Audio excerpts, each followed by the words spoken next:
Just really happy to be here. It was a nice drive up the prairie and through the woods. So, so thanks for having me. Just feel free to shout out any questions tonight. This presentation is a little bit math heavy and a little bit about spreadsheets. So if you're getting bored or confused, just holler at me. I'm a data nerd and I really like spreadsheets and I like math. So I just want to show you a little bit about what you can do with those things for your crop planning. But I also want this to be relevant to you and how you're doing your businesses and running your farms. So just let me know how I can help you with that. So I'm calling this What, When, and How, the seed starting and crop planning for annual flowers. So not really focusing on perennials, but we can talk a little bit about different kinds of plant material too, because I wrote this presentation kind of in response to a few questions that Jenny gave me about, like, you know, what's the difference between seeds and tubers and corms and all of the other sort of plant materials that we can start with. But first I wanted to show you, this was my little grow room way back in 2000, probably 15 is when this is from. And so I just have this, like, it's the basement of our house, and it was, you know, this like terrible, like rock stone foundation house. It was real gross down there. So we put up these like plastic sheet around there, and then we had our fluorescent lights, and then just, you know, plastic tables with heat mats and our plant starts on them and the humidity domes and stuff, right? And so, but we grew a lot of seedlings in that space, and it worked really, really well.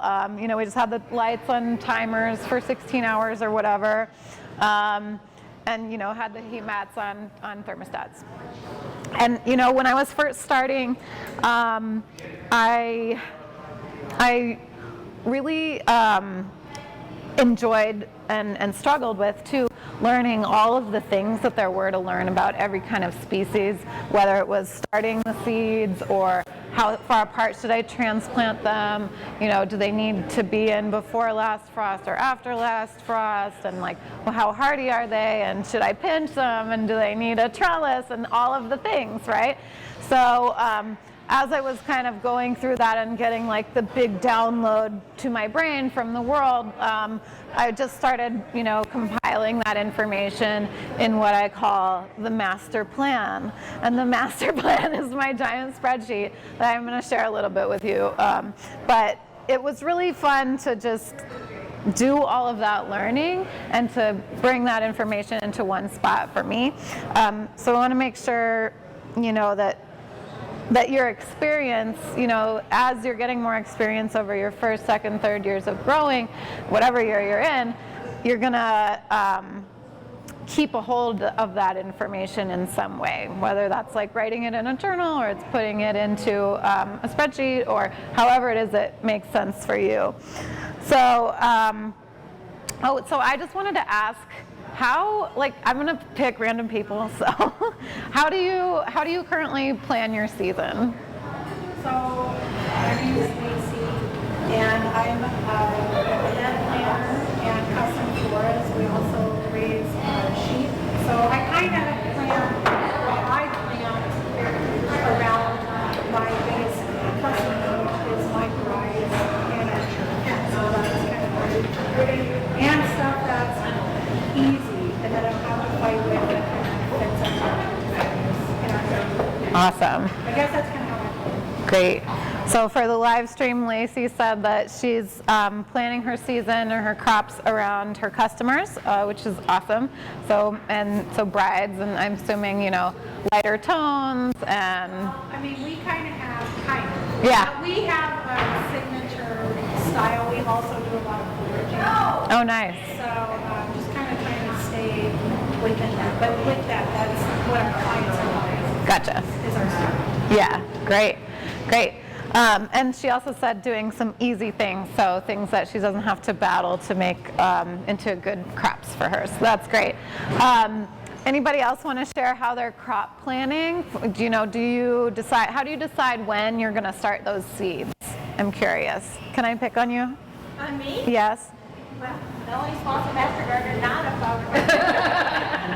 I grow for our Master Gardener group, but we offer for donations.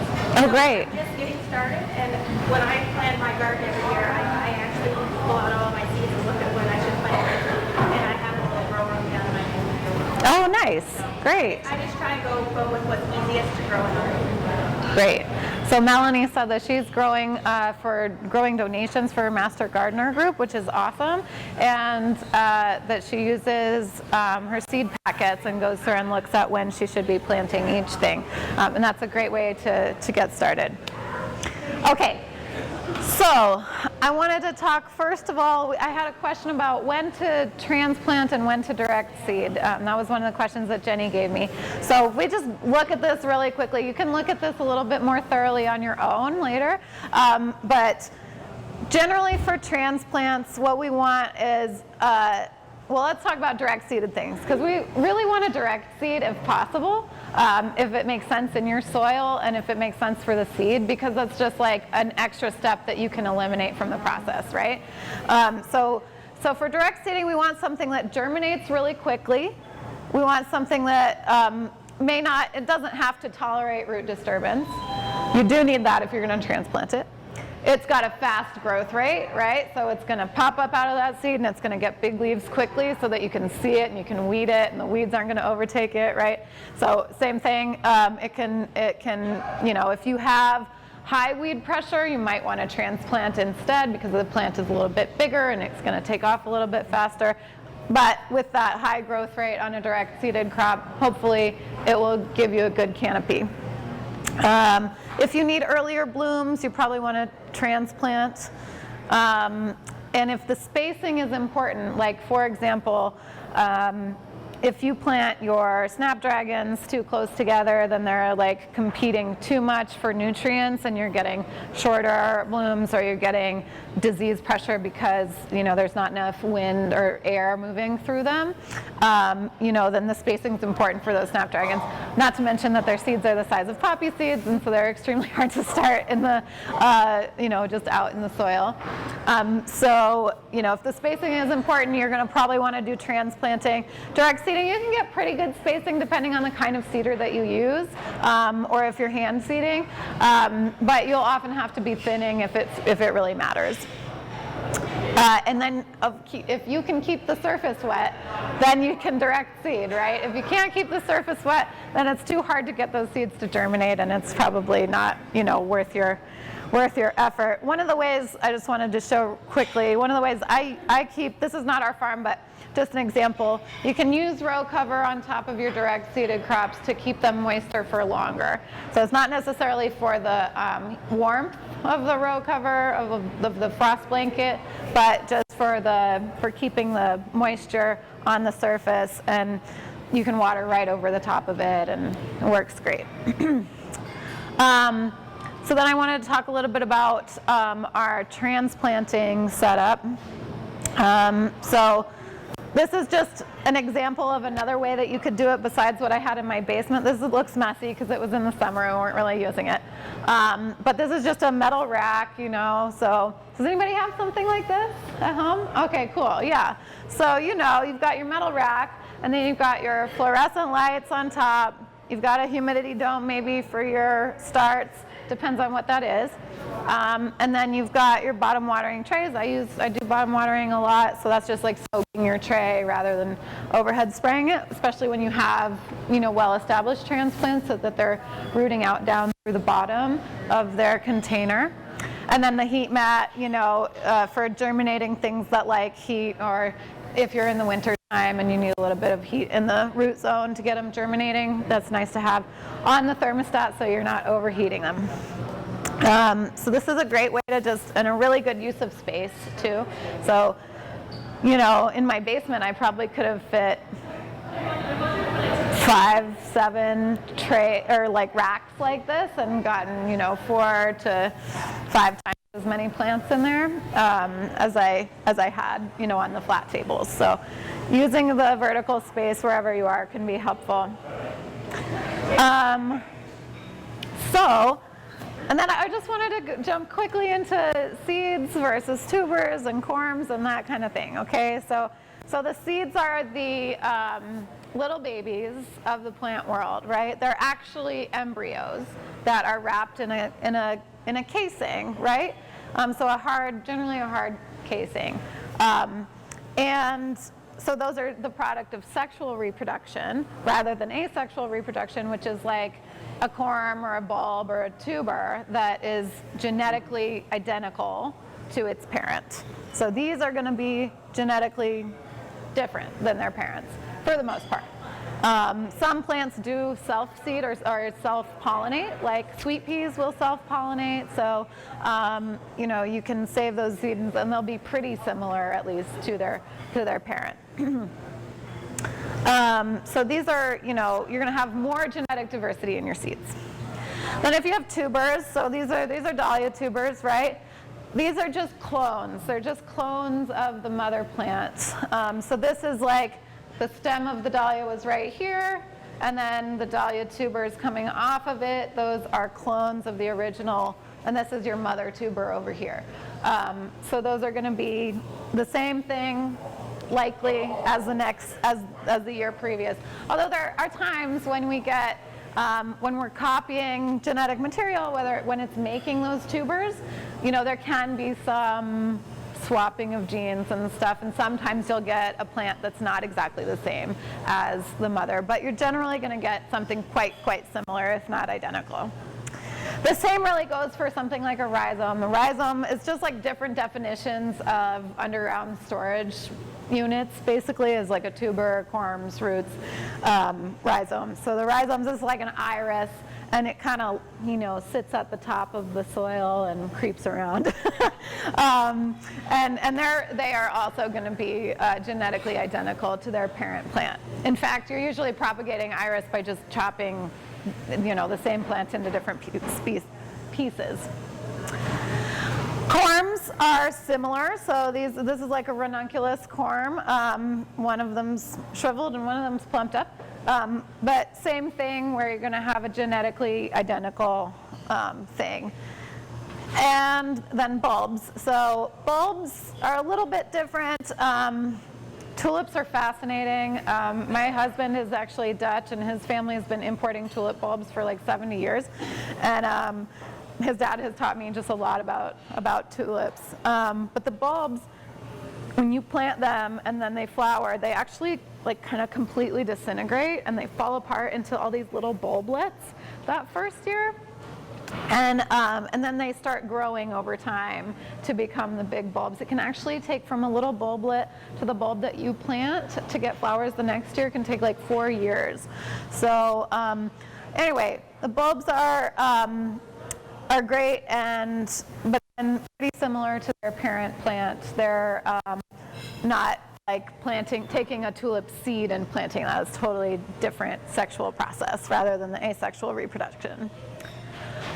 So the way that I treat, when I'm planning my season, the way that I treat things like bulbs, tubers, corms, rhizomes is like a direct seeded crop, right? Because unless you're starting them early, you're not gonna, you know, be putting them into a tray and then sprouting them and then waiting until it's, you know, later. Generally with like dahlia tubers, for example, I'm making a furrow in the field and putting them in there just like as if they were a seed, right? That's the same, that's how I treat them, is just as if they were a direct seeded crop for planting purposes and for, you know, the way that we're going to treat the soil and everything around that. Does that all make sense? Okay. I just wanted to answer some of the questions that we got. So we want to go on, oh yeah, and then plugs. So plugs are something different too that you can order. Give you a couple of resources here. And by the way, all of the presentations I'm going to give tonight and tomorrow are available to you in a Google Drive folder, so you can just have them. Along with a bunch of resources like PDFs and spreadsheets and things like that that might be useful to you. So Farmer Bailey is one source. You don't have to be a business to buy from Farmer Bailey. Ball Horticultural is a big plug broker that buys from greenhouses all over the United States and the world. So these are just plants that are shipped to you. So you get little baby plants and they're shipped to you. The one that I use the most is Lisianthus, because Lisianthus take like basically 6 months to grow from a seed to a plant that you can transplant. And so I use them because I don't have room in my greenhouse for that long, and I'm going to kill them all anyway in 6 months. There's just no way. There's just no way. So plugs are great, and for planting purposes, you can also treat plugs like a direct seeded crop in that you don't have to, you don't have to go back in time and say, oh, I'm going to start the Lisianthus in January, and then I'm going to transplant it in May. You're going to say, oh, I get the Lisianthus in March, and I plant it in March. I transplant it in March. So you're still transplanting it physically, but you're planting it as if it were a direct seeded crop. All right, so now we get to do some cool math. All right, so 5 important numbers for when we're thinking about how to plan our season, okay? So the first one is our first frost date. What's your first frost date, Jenny? June 2nd. Your first one. Last frost date. September 5th. September 5th, okay. The first frost date is your first fall frost, right? So for me, that's October 8th. It depends. It seems like it's now November 1st. But September 5th. So your season's pretty dang short, huh? First frost date and then last frost date, that's your spring date. So for me, that's May 15th. It's usually Mother's Day. And you said June 2nd. June 2nd. Okay. So that's what those mean. Then we want to know the hardiness days of our plant. What does that mean? Hardiness days is the days before last frost that the transplant can be put outside. Okay, so if we've got something like a snapdragon, snapdragons are super hardy. You can usually put snapdragons outside 8 weeks before last frost, as long as they've been hardened off, okay? And then plug time. Plug time is how long does it take from seeding that to getting to it, it's transplantable. Now I can put that outside. That's your plug time. Finally, days the plant is in the tray before it's ready to transplant. And then finally, the days to maturity. So how long does it take from seed to flowering? Okay, so you'll usually find the days to maturity on your seed packet or on the website of whatever seed company you're using. All right, so with those 5 numbers, then we can start doing some good math and like little bit of calculation so we know, okay, if I want to plant, let's say I want to do Rudbeckia this year. Well, I'm going to give you some examples, but if I want to do Rudbeckia, and I know that my last frost date is June 3rd, and I know that, let's see, it takes my Rudbeckia probably 6 weeks to grow from seed to a good transplant size, and then but it can be put outside usually around equinox for me, which is like 8 weeks before my last frost. So for you, that's, let's say that's April, like first week of April. So if I can put it outside the first week of April and it takes 6 weeks to get to the size that I want, then I'm going to go backwards even further to March, and then the middle of February is when I'm going to start my my Rudbeckia inside. Does that kind of make sense? Okay. We'll get into some more examples. Okay, so how do I find the earliest date to plant? That's what I just went through with the Rudbeckia, right? So date to plant is your last frost date minus your plug time if you're transplanting, minus the hardiness days. So that's what I just did with the Rudbeckia. I said June 3rd minus 6 weeks in the plug minus 8 weeks in the hardiness days was about middle of February. So zinnias should be planted out after the last frost. They take about 4 weeks to grow to transplant size if we're transplanting them. So when should I plant zinnias for transplants? Does anybody want to give it a shot? Please? Okay. Throw out a last frost date for me? May 15th? Okay, and then what's the plug time for the zinnias? 4 weeks. 4 weeks. So May 15th minus 4 weeks is April 15th, let's say. And then what's the hardiness days on zinnias? 0, right? Because they're not frost tolerant. So that's going to be, what do we say? May 15th minus 4 weeks is April 15th, right? Okay. Awesome. So that's when we're going to start our zinnias inside. Oh, that's what I did. Amazing. Well, somebody else was good for me. And then I also use week numbers. So rather than saying like the exact day, I'll use week numbers. So week 20 is the week that has my last frost date in it. So week 20 minus 4 weeks in the plug is week 16. Okay? Week numbers just simplify things for you, especially if you're using spreadsheets or if you're like thinking in your brain also. Bellflower. So campanula should be transplanted out in cool weather, usually 8 weeks before last frost. It takes about 8 weeks to reach transplant size from seed, right? So we're going to do the same calculation. So May 15th minus 56 days, which is 8 weeks, minus another 56 days is January 24th. Okay, that's when I'm going to start my campanula from seed. Actually, I now overwinter my campanula in a hoop house because it's like so much more bomb. It's just like so good. And then we can do the same things with week numbers. So week 20 minus 16 weeks is week 4, which is the last week of January. Does that kind of help? And you can go back through these slides to look at that again if that's helpful to you. What are you throwing in? I'm in zone 5B or 6A. Yeah, how about you? I'm in 4B. Okay. So yeah, what's your growing season? Usually, for last frost, I'm not sure what day it would be, but Okay. last frost. Okay, last week of May? Second week of May. Oh, second week, so like mine. And then the Knuckle Saloon flatbread. Mindy's question was, what was my last frost week, or my zone? My zone is 5B or 6A, depending. So sunflowers, I just wanted to do a quick direct seeded crop. So sunflowers will reliably germinate up to 6 weeks before my last frost. When can I first plant my sunflowers? So week 20 is my last frost, 6 weeks, week 14. So that's, I think it's like early April for me. All right, let's get your food.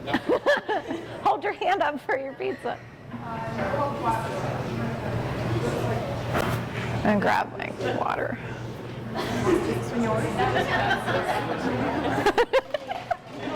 It's a communal dinner.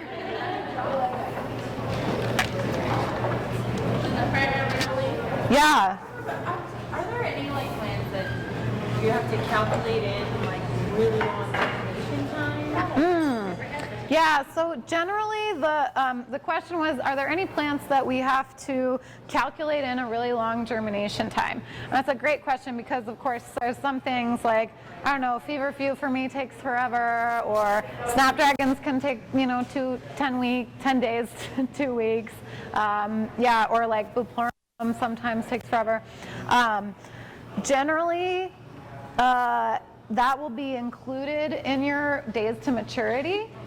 So, but you can always adjust that based on your experience, So like, as you're compiling your information and you say, oh, well, the seed packet says I should plant the snapdragon 6 weeks before I'm going to put them outside, but actually it takes me much longer for them to get to that transplant size. Well, then I'm going to start them 8 weeks before I want to put them outside.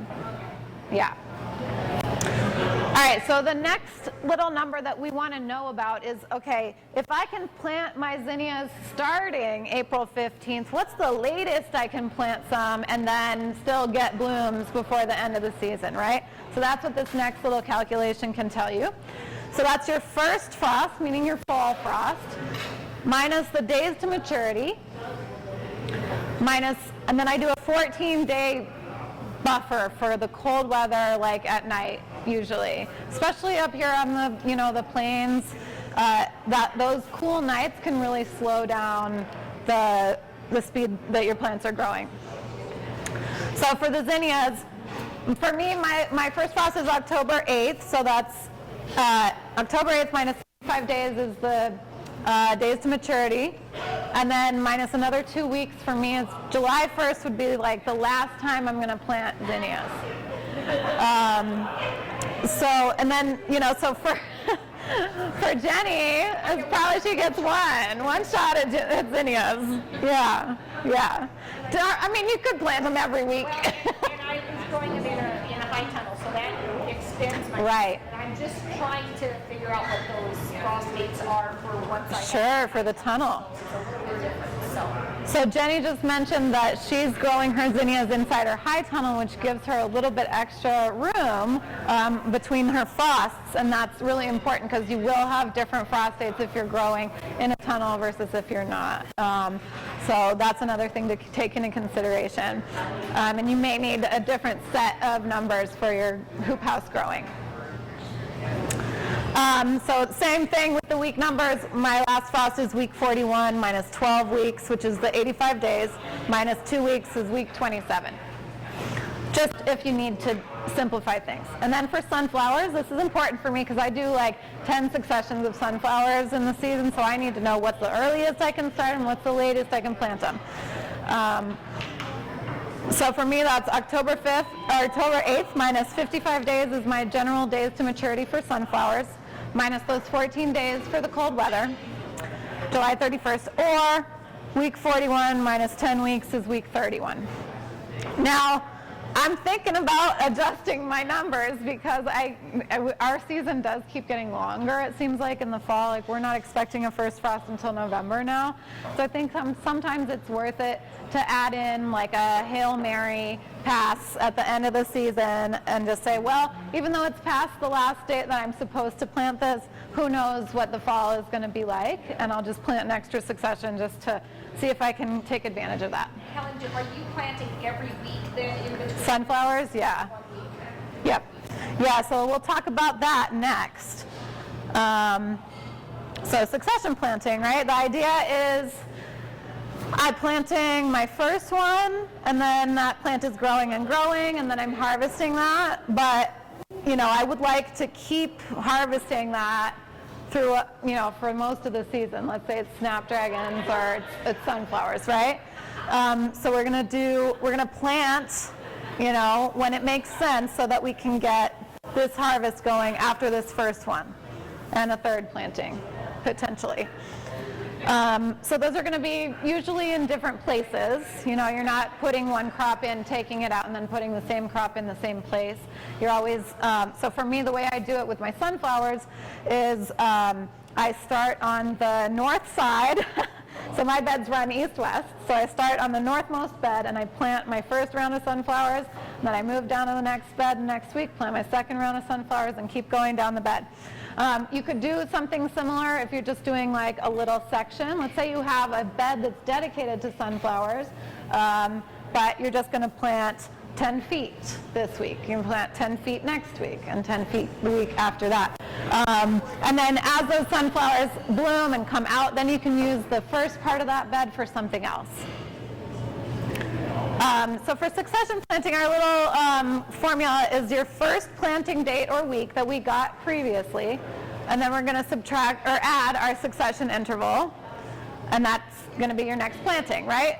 So the succession interval is whatever you want it to be. For me, for sunflowers, I pick 1 week.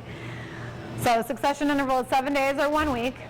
So week 14 was my first week that I could plant sunflowers, and I'm going to add 1 week. Week 15, week 16, week 17, until week 31. Yeah. I didn't quite get there. Usually, for sunflowers, just pro tip, these weeks actually end up blooming like all together because it's just cooler in the early season, and they just kind of take longer, and like those second successions and third successions will take a little less time because it's warmer. They'll take less time to germinate because the soil's warmer. It's just faster for them. So I usually do like week 14, then week 16, then week 18, and then I'll start doing every week. All right, for zinnias, if my succession interval for them is 6 weeks, because generally I'm getting about 6 weeks of cutting out of one one round of zinnias, right? Because they're pretty good at it. They're pretty good at it. They would keep going after 6 weeks, but they're lower quality. They're not as big. So if I start my zinnias in week 16, then I add 6 weeks, week 22. Add 6 weeks, week 28. But week 28 was beyond the last possible date, so we might sow a little bit earlier to get that last succession, or we might just say, who knows, maybe it'll be fine, and we'll just go do it. Okay, so all of this is why I use a spreadsheet, so that I can take all of those numbers for all of the plants that I grow and then have a calendar basically made for me by my spreadsheet. So I'm just going to go through this quickly with you guys, and if you want to learn more about this with me, I'm happy to go through it a little bit more in depth. To show you all of the things that I have in there, and you guys have a copy of this spreadsheet for you guys to look at and see all the information that I've compiled, but take it with a grain of salt because it is from my growing area, my zone, and so once you get it, you copy it and you just make all the adjustments that you want to make, and it should work for you well. So I'm just gonna click on my little nerd face, and I just want to show you kind of the different things that I have here. Okay, so it's hard to see on the screen right now, but I'll show you my columns, right? So I have my common name, scientific name, the variety that I'm growing, what is my current stock, and actually I can't see anything on this anymore. Okay, where did I get that seed? Is it organic or is it conventional? Am I going to grow it in 2023? What color is it? Do I transplant or direct seed it? What are the days to maturity? That's an important column. How about the weeks to maturity? Because I usually will just take that and pare it down to the weeks. How many weeks before last frost can I put it outside? And then what's my succession interval? And then what's my succession limit? So let's say I can grow, 5 successions of zinnias, but I don't want to, right? So I'm going to say, well, I just want 3. And then this is going to tell me my first sowing. And then I want you guys to look here. So this is your formula bar for your spreadsheet, right? So this tells me last frost minus L2, and L2 is, let's look back in time. L2 is the weeks before last frost, right? So my first sowing is my last frost minus weeks before last frost, right? So for, let's see, that's Acidanthera. This is Amaranth though. So Amaranth, autumn's touch. Weeks before last frost is 4. I can start it 4 weeks before last frost. And so that gives me week 16 because it's taking my last frost, which is week 20, and subtracting 4 weeks and giving me week 16. I'm going to show you where I have a bunch of crap in here that you guys are welcome to look through or not, whatever.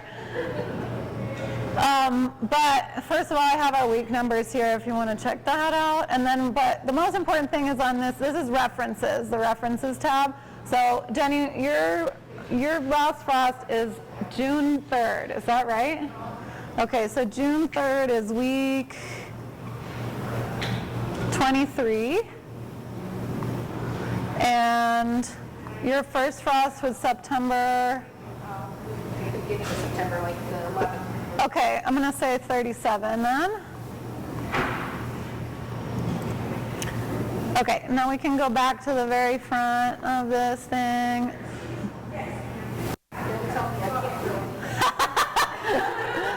No, but we're going to say, okay, plant her amaranth, if she transplant, week 19, okay, which is like May, first week of May. Okay? And then, the rest of this is just figuring that stuff out. It's like, so this is the first succession, second succession. We'll go down here to the sunflowers so you guys can see that. You grow all these things? I grow all these things. But this is every variety. So like it's like that's all the different colors and everything. Okay. So here's my sunflower, or this is Jenny's sunflower successions now. So if Jenny wants to grow the Pro-Cut plum, that's that pretty mauve one, she's going to start her sunflowers week 17, and then she's going to do, this is every other week. So you can see here, this is a succession interval, so that's 2 weeks. So she's going to do 17, week 19, week 21, week 23, and week 25. That's a good, that's 5 successions of sunflowers that Jenny can do, even at the 2-week interval. All right, so, and then at the other side of this spreadsheet, I just want to show you guys real quick, there's a bunch of other stuff. So the germination tech is going to be, okay, for agrosema, you can sow it direct, but you want to barely cover it. How many weeks to transplant? That's an important number here. So for amaranth, I need 4 weeks basically to get it from seed to transplant size. How many weeks of production does it give me? 4 weeks. I'll first have it available, or Jenny would have hers first available week 30 for amaranth.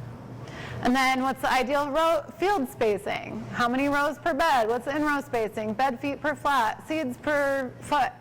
What roller should I use? How many bed feet do I want? How many flats am I going to sow for the bed feet that I want? Number of seeds per succession, total number of seeds that I need to buy. Do I pinch it? Do I support it? What's the harvest stage? Post-harvest, is there anything to do post-harvest? And then do I have some notes? Can I use it for seed? Can I collect the seed from it? What kind of pests or diseases do I have to deal with this crop? Can it be a dried flower? What's the productivity? Is it a one and done where like a single stem sunflower, you get 1 seed, 1 flower, or is it like a zinnia where you get cut and come again, which is like, maybe you'll get 12, 15 stems from that plant? And then the hardiness, TA means tender annual, HA is hardy annual. So tender annual means it doesn't tolerate frost, hardy annual tolerates frost. And then I just like to know what family it's in because that's fun botany stuff. Yeah? Where do you get the information from your spreadsheet? Is it experience or? Just over 10 years, yeah, just more and more information. Although, I haven't added that much to it recently. It's kind of just like, you'll start looking at your seed packets and you're like, oh, I don't want to go look at the seed packet again. I can't even find the seed packet anymore. So I just take that information, I put it down, and then I start learning like, oh, but for me, actually, I need to start it a little bit earlier. I need to start it a little bit later. So then that gets incorporated in this spreadsheet too. Does that help? Okay. So do you ever change, or do you just keep your base and then just change the variety? No, I do change things, yeah. So Marion, it's Marion, right? Lacey, sorry. Lacey asked, if I'm ever changing the things in the spreadsheet, and absolutely, I'm always changing things in there. Yeah. Oh, for sure, yeah. So like there's a lot of things in here. That's why I have that column for like, am I going to grow it in 2023 or not? So that then I can filter this whole thing, right? So let's say, you guys know, I want you to use spreadsheets are not just for making lists like this is. It's for making calculations and for cutting and dicing your data so that you can actually make decisions about real things and trends. So let's see. I want to know what direct seeded flowers do I have that are blue.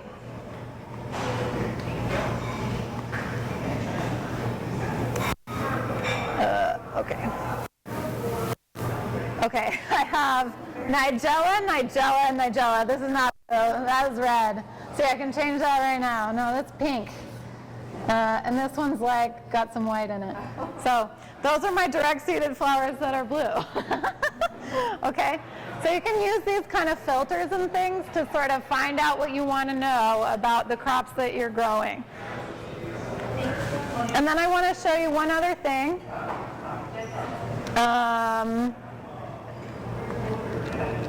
So just learn, you know, oh my gosh. It's very hard on the tiny screen. I usually have like this big, This is Google Sheets, so you don't have to use Google Sheets if you like Excel better, that's totally fine. Google Sheets is easy though, because then you can share, and have other people look at it really easily if you need to. On this tab, the next tab down here is called Lookup, so if you want to look something up, like let's say I want to look up the amaranth, I can just click on that and then it's going to show me all the info about the amaranth, right? So I don't have to look across the tiny row to find out. So Amaranthus cruentus, I'm going to grow it in 2023. It's not yellow, but that's okay. I direct sow it, great. 75 days to maturity, 11 weeks to maturity. I'm going to sow it in the greenhouse 4 weeks before last frost, blah, blah, blah, blah, blah. All of the things, right? So you can see all of that in there, and that one's pretty easy. And then the best thing about this spreadsheet is the weekly lists. So I can see for, let's say it's week 12, no plantings, that's not true. Oh, that's because it's Jenny's. Jenny's too early. Okay, so we're gonna say week 20 for Jenny. Okay, so she's gonna be planting some Bupleurum and some pod scabiosa, but nothing in the field. Let's see, what about week 18? Oh, she's got some scabiosa. How about week 16, Jenny? Nothing! Oh my God, nothing! Here we go. So she's doing her celosia. She's doing a bunch of stuff in week 17. Purple Majesty millet. And then she's got some sunflowers over here that she's going to be direct seeding. So those are your direct seeding over here. How cool is that? So, and these ones are actually complicated formulas. So like, let me know if you're into it and I can show you how to do it. But they are a little bit complicated up here. It took me forever to figure out how to do that. But it's useful right now. And you can mess around with the first sheet and make all your own data and everything. And yeah. Is your stock like how much seed you have, right? Or Yes, correct. how much Yes. you have, not what you're wanting to plant. Correct, yeah. So let's look, we can look at that real quick.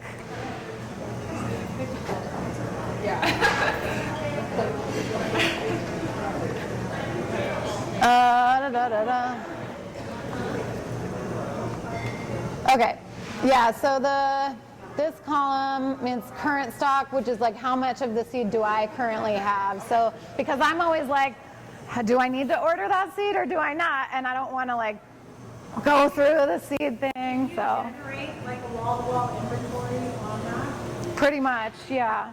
Yeah, so that's, you know, and I do go through my seeds like once a year and I update this, but then as I'm sowing seeds in the field or in the greenhouse, then I'm going onto the sheet and I'm saying, okay, I don't have any of that left, that's out, I've only got 100 seeds of that left, you know, and then I can use this filter and I can say, okay, how about if I only want to see, I only want to see the ones that I have 0 seed of, right?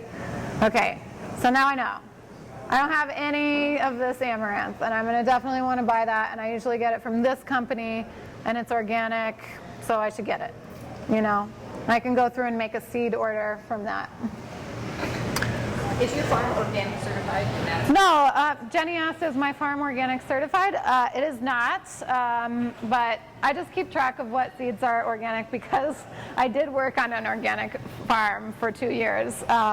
And so it's just a habit that I have. And then I'm also just interested. I like to keep track of the organic seed companies because I think they're mainly doing good work. So, and it's nice to know kind of like if you can get it organic, then you're supporting a farmer who's growing organic and it's probably a smaller farmer. I like to support the smaller farmers, so yeah. Do you work much with anything perennial? Do I work much with anything perennial? Yes, I do. Yeah, absolutely. I have some like heritage plants, like my family brought over. Oh, cool. So I do work with some, perennial plants. Right. Areas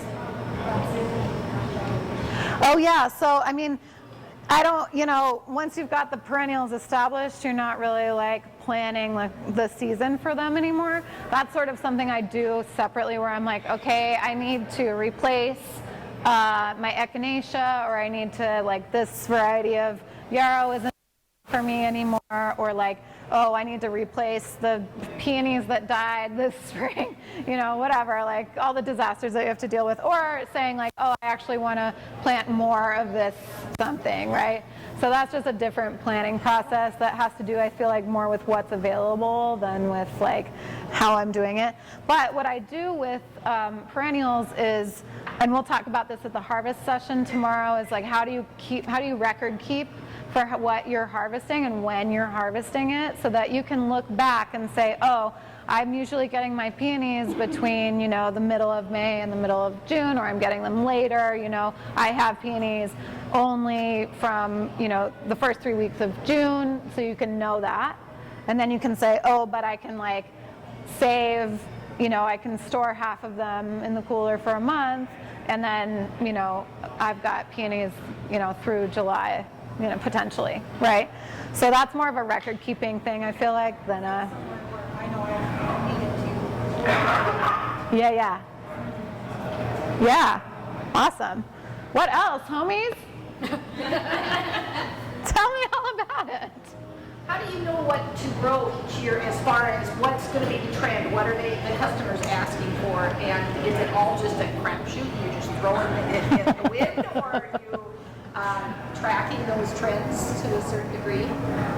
Sorry, I'm just gonna, okay. So Jenny asked dang it. Jenny asked me how am I deciding what to grow each year, and am I just sort of guessing, which yes is a big part of it. Guessing is a big part of it, and then also just growing what I like to grow is a big part of it, where it's like, oh, that one's actually really beautiful. But a lot of how I choose is what sells. So I sell a lot to florists, and I pay attention to what sells at farmers market, where it's like, okay, one of the reasons that I grow so many sunflowers is that they sell like heck at the farmers market. They are just, people just can't get enough sunflowers. They'll sell me out every time. Same with Lysianthus. And then as far as selling to the florists and wholesale, I look back at all of those records and I say, okay, I sold, way more blush Lysianthus than I sold hot pink Lysianthus. So I'm going to adjust my crop plan a little bit. I'm not going to ever, probably completely get rid of something that's just like a different color, unless it was really bad. Like people were like, oh, that's disgusting. Like, so I'm not going to do that. But yeah, generally I rely on the previous year and years past to say, and there's so many things to think of. It's like, what sells? What grew well for me? How was the season last year? Because did it not grow well because the season was weird? Or was there a pest problem that I hadn't learned how to deal with? Was it a weird spot on the farm? There's a lot of reasons to keep growing something. And there's good reasons to stop growing it as well. For me, to stop growing it, it's like I can't sell it because it's the quality isn't good enough, or I can't use it in a bouquet. It's not tall enough. I'm getting feedback that it's not what the florists want, or it's not quality enough for what the florists want, or it's too much trouble. Maybe it's too much trouble. Maybe it's really hard to harvest. Most of our time, I feel like, is spent on the farm harvesting. We do a lot in the early season that's around planting and getting things ready. But then, like, when you're in the season, you're out there, dude, cutting.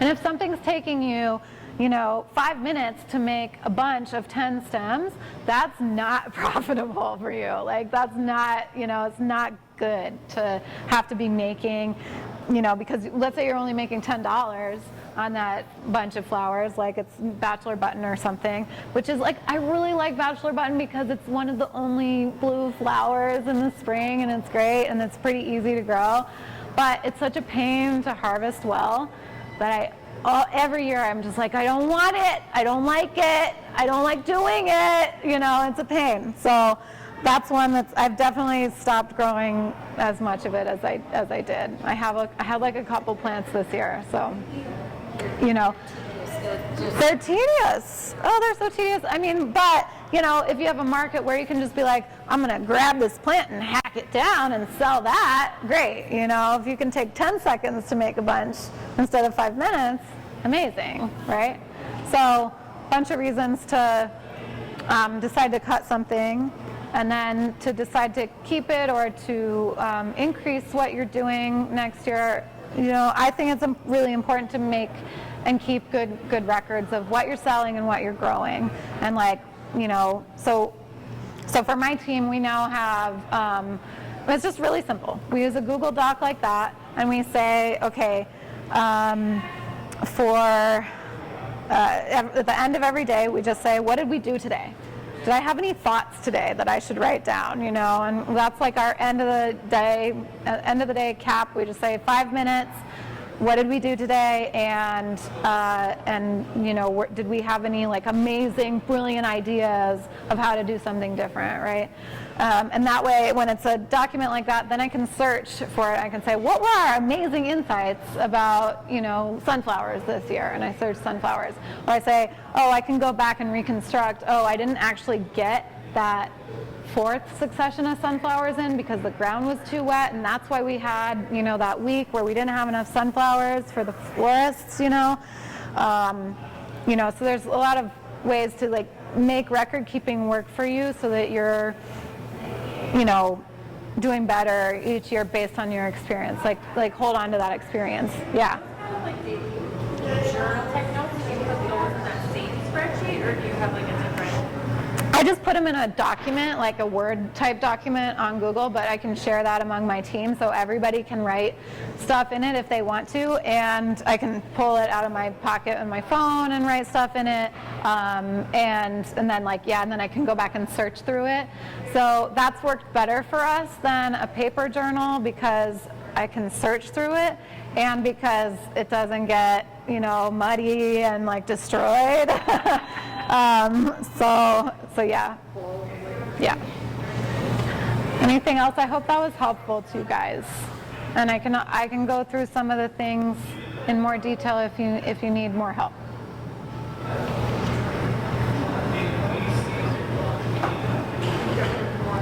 Any more questions? I mean, we got 10 minutes. We're all on. Come up with a question. How do you feel about calendula? I love calendula. She asked how I feel about calendula. I really like calendula. I think it's a great spring flower, especially if you get it in early. In my climate, it really likes to be cold first, and then it gives me much longer stems. And it likes water too, to give you those long stems. Same like with tulips or anything like that. They want a lot of water. How's your experience been? Sticky. True. Yes. I don't get good base life out of it. It's short. Yeah.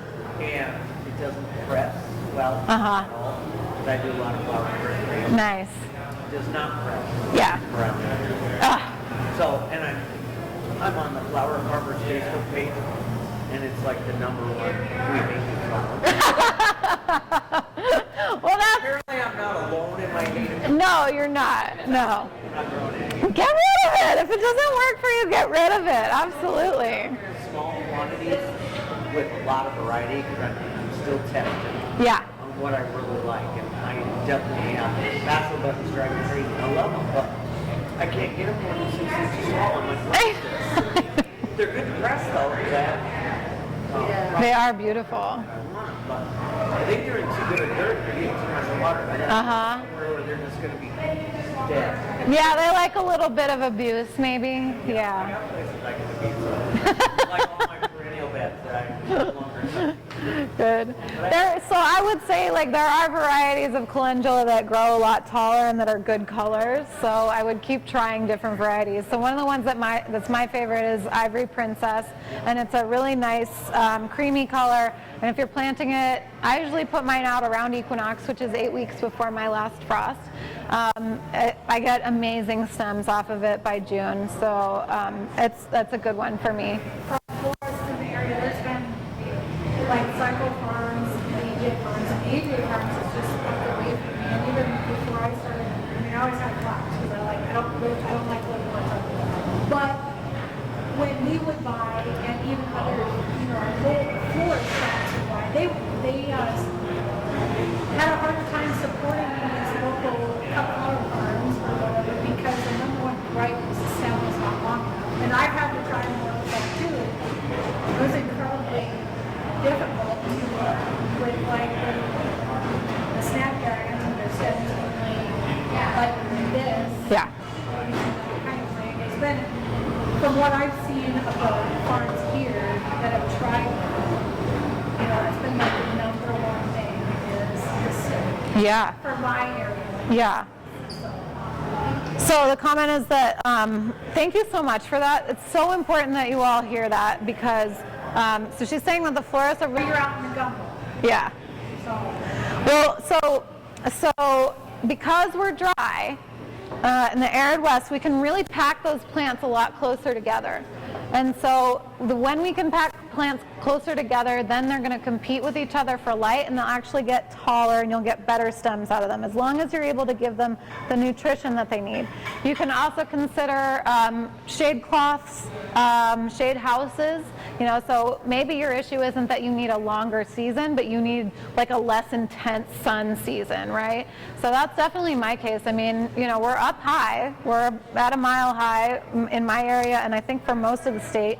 So, you're really close to the sun, and those flowers, they don't have to, they're just like, oh, it's so nice to sit here close to the ground and like, look at the sun, it's so nice and hot. They don't have to reach up. We're not in Washington State where it's cloudy all the time and the flowers are growing like, oh my God, where's the sun? Where's the sun? I really need the sun, like they're not doing that. They don't have to do that. So, if you can pack them closer together, give them a little bit of shade. Maybe that's a wall, maybe that's a tree, maybe it's just shade cloth over the top, then you're going to start to get those longer stems. And water, because the dry environment, most of the plant is water. Just like human beings, most of the plant is water. And so if you want those long inner nodes between the leaves, the way that